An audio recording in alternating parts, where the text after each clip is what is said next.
Bismillahirrahmanirrahim. Assalamualaikum warahmatullahi wabarakatuh.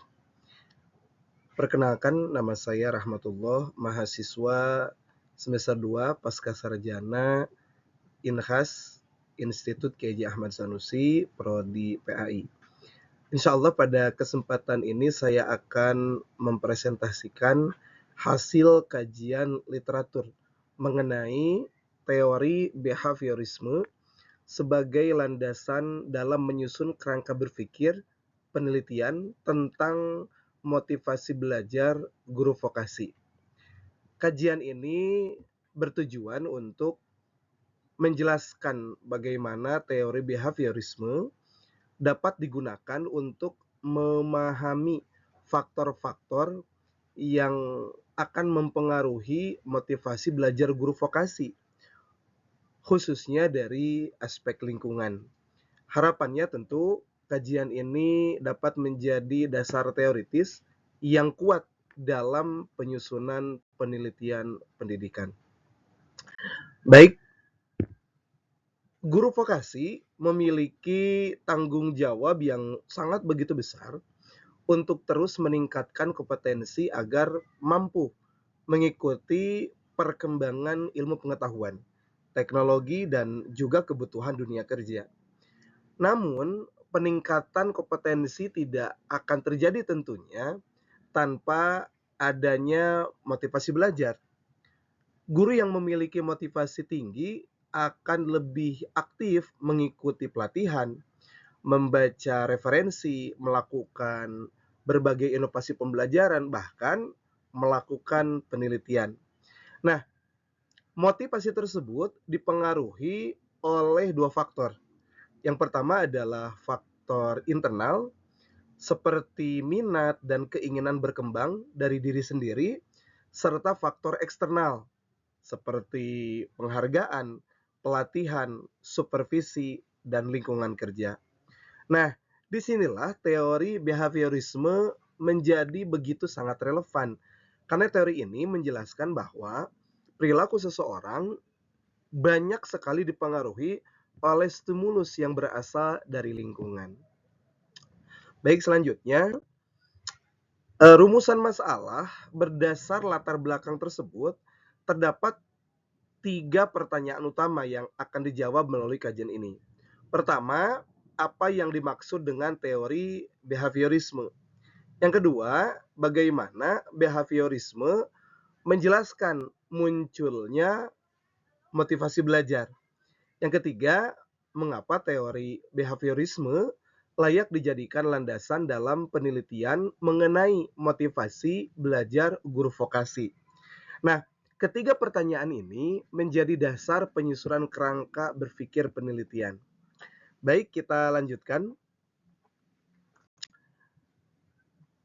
Behaviorisme merupakan teori belajar yang memandang bahwa belajar itu adalah perubahan perilaku yang dapat diamati.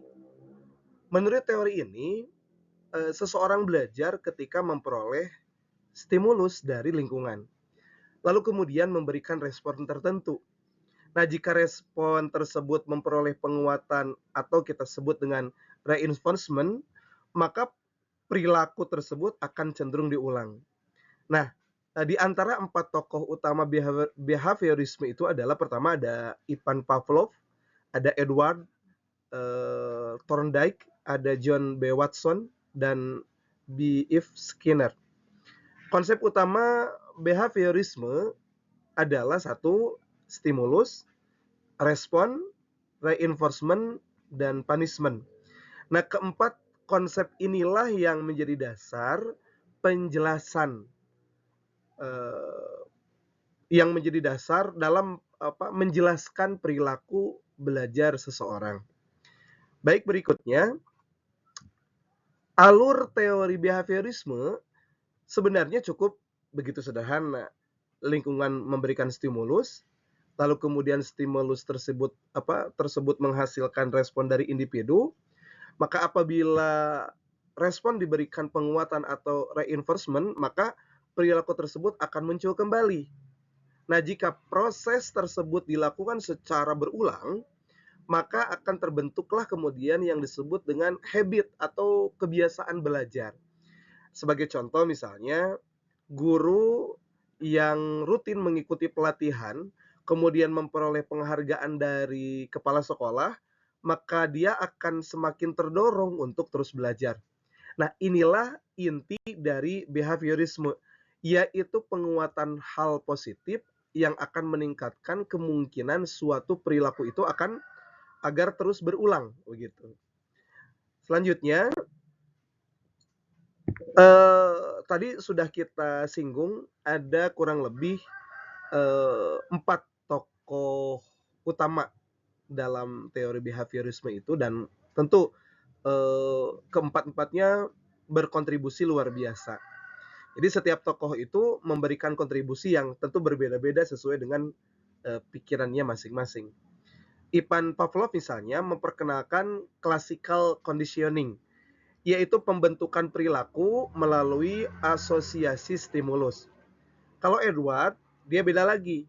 Beliau mengemukakan bahwa apa yang disebut dengan law of effect, yaitu perilaku yang menghasilkan kepuasan akan cenderung diulang. Beda lagi dengan John B. Watson, beliau mengatakan bahwa perilaku manusia itu dibentuk oleh hubungan stimulus dan respon. Sedangkan Skinner mengembangkan apa yang disebut dengan operant conditioning, yaitu perilaku dipengaruhi oleh konsekuensi berupa reward maupun punishment. Nah, dalam penelitian pendidikan saat ini, teori Skinner itu paling banyak digunakan karena mampu menjelaskan bagaimana penghargaan dan penguatan dapat meningkatkan motivasi belajar. Selanjutnya, motivasi belajar, motivasi belajar guru itu dapat dilihat dari berbagai aktivitas nyata.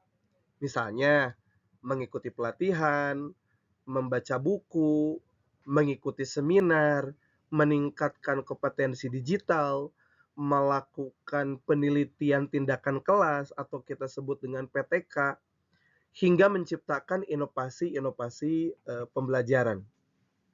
Nah, motivasi tersebut dipengaruhi oleh dua kelompok faktor.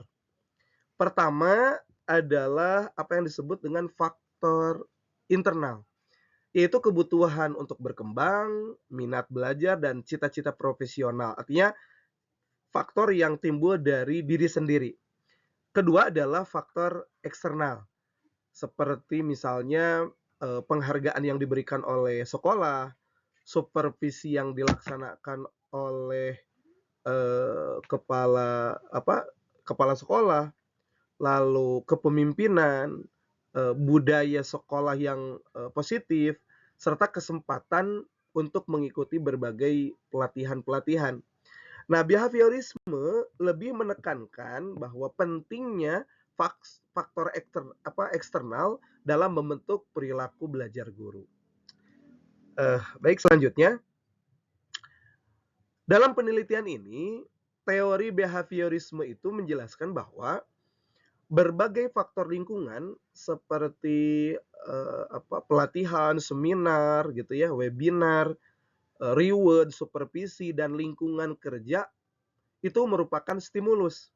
Nah, stimulus tersebut akan mempengaruhi motivasi belajar guru. Nah, sehingga motivasi yang tinggi akhirnya akan menghasilkan perubahan perilaku belajar. Misalnya, guru menjadi lebih rajin mengikuti pelatihan, membaca lebih banyak referensi, dan tentunya akan mendorong guru tersebut untuk mengembangkan inovasi pembelajaran. Nah, perubahan perilaku tersebut akhirnya meningkatkan kompetensi guru. Nah, dengan demikian, semakin baik lingkungan kerja yang diberikan sekolah, maka akan semakin tinggi juga motivasi belajar guru tersebut. Selanjutnya, nah dalam slide ini menggambarkan hubungan antar variabel dalam penelitian. Variabel lingkungan berupa reward, pelatihan, supervisi, dan lingkungan kerja berperan sebagai apa yang disebut tadi itu reinforcement. Nah, reinforcement tersebut meningkatkan motivasi belajar guru. Motivasi kemudian menghasilkan perilaku belajar. Nah, sementara perilaku belajar akan meningkatkan kompetensi profesional guru. Kompetensi profesional guru akhirnya berdampak pada peningkatan kinerja guru vokasi. Jadi mungkin seperti itu intinya gitu ya. Nah, tentu dalam setiap teori dan lain sebagainya ada yang disebut dengan kelebihan dan kelemahan. Menurut hemat kami bahwa behaviorisme itu memiliki begitu banyak kelebihan. Misalnya pertama, teori ini mudah sekali diterapkan dalam dunia pendidikan. Kedua, perubahan perilaku itu dapat diukur secara objektif. Ketiga, efektif membentuk kebiasaan positif. Yang keempatnya, sangat sesuai dengan pendidikan vokasi, ya, yang berorientasi pada kompetensi dan praktik. Namun di satu sisi, behaviorisme juga bukan tidak memiliki kelemahan, ada juga kelemahannya. Misalnya pertama, teori ini kurang memperhatikan proses berpikir, kurang memperhatikan emosi dan kreativitas individu. Nah, selain itu pula, behaviorisme cenderung bergantung pada reward, sehingga kurang menjelaskan motivasi intrinsik. Nah, karena itu, dalam penelitian modern behaviorisme, seringkali dipadukan dengan teori-teori motivasi lainnya, seperti misalnya teori kognitif atau teori humanistik. Jadi kesimpulannya, eh, berdasarkan hasil kajian literatur, dapat disimpulkan bahwa behaviorisme memandang belajar sebagai perubahan perilaku yang terjadi melalui hubungan stimulus dan respon. Dalam konteks guru vokasi, motivasi belajar dapat dibentuk melalui stimulus dari lingkungan seperti pelatihan, terus seminar, webinar, reward dari sekolah, supervisi yang dilakukan oleh kepala sekolah, dan budaya sekolah. Nah, stimulus tersebut berfungsi sebagai reinforcement yang mendorong perubahan perilaku belajar hingga akhirnya meningkatkan kompetensi dan kinerja guru.